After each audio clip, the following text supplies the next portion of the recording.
Bonjour, nous sommes au 14e jour de la période de réservation qui en compte 50, réservation des WISE. Et de façon un peu prématurée, je vous présente le côté stacking des WISE, car ça peut orienter votre décision pour entrer ou non dans ce projet.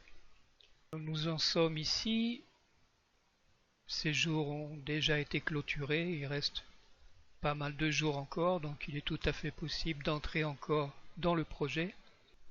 Où est-ce qu'on en est? C'est à peu près 13 millions de dollars en ETH qui sont déjà rentrés. Le document PDF que vous trouverez en description contient les points suivants. De quoi il s'agit quand on parle de stacking dans le projet WISE. Une extension au contrat de base qui n'est pas encore documenté, mais je mettrai à jour le PDF à mesure que je reçois les informations. Et enfin une conclusion. On rappelle ici la structure du revenu engendré par le stacking. La base de ce revenu, c'est en fait l'inflation du contrat WISE de 4% par an. Dans le stacking, il y a plusieurs éléments qui interviennent et qui sont décrits dans cette section.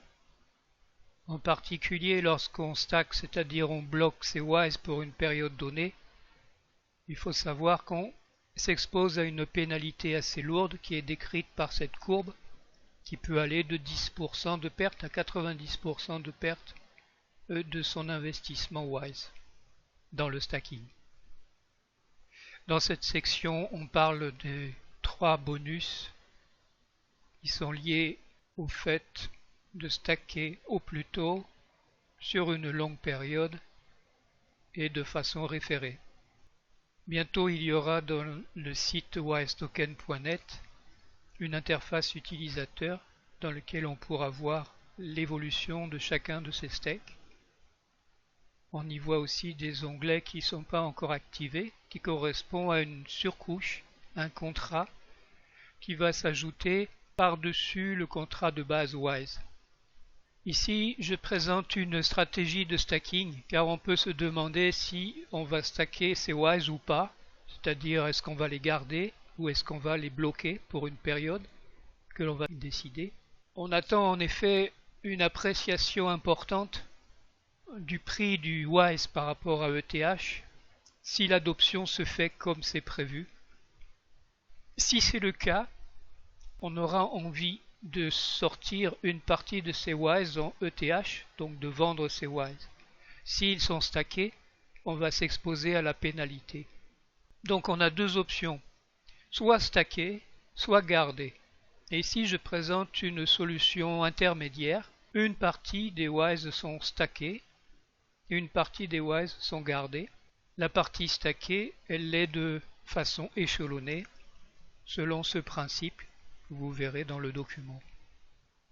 Une partie qui sera mise à jour par la suite car le contrat en layer 2, c'est-à-dire une surcouche du WISE token, n'est pas encore publié. J'attends que le white paper du contrat soit public pour compléter cette section.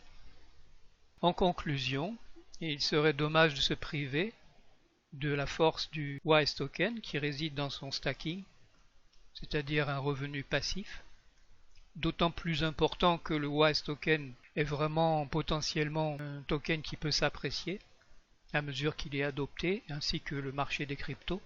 Et dans ce document, on a vu plusieurs solutions de stacking et l'intérêt aussi du stacking.